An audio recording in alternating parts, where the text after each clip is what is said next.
Thank you for joining us for our message recap.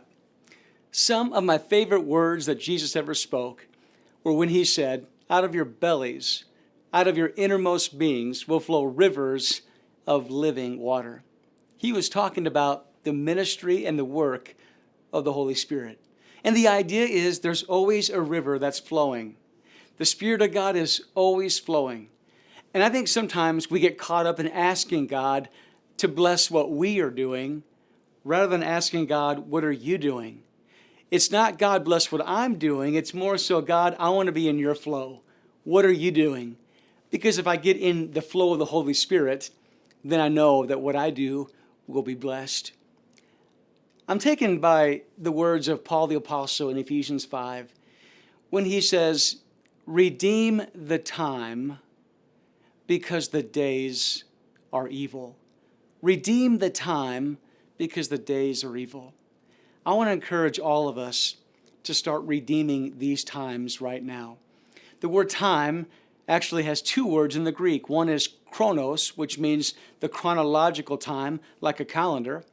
And the other word is the word kairos.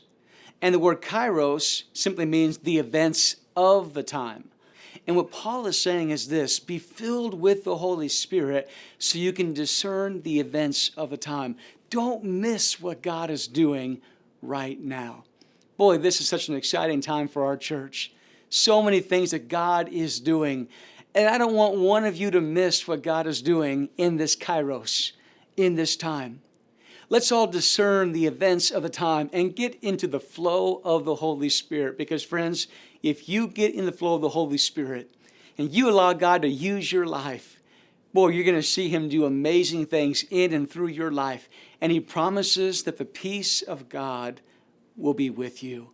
So I want to encourage you, this is a season where we're blessing our community. We're giving away frozen turkeys to needed people. We're building bikes for needy people. We have a Christmas production that you can participate in by volunteering or bringing friends and loved ones who are far from Christ. This is the flow of the Spirit. This is what God is doing. So don't miss this kairos. Don't miss the events of our time. Get into the flow and experience the blessings of our great God. Be filled with the Spirit. Why? So that you can understand the events of our time in our church, in our world, in your personal lives. That's why you need to be filled with the Spirit. We love you so much. Be blessed this week. We'll see you next week.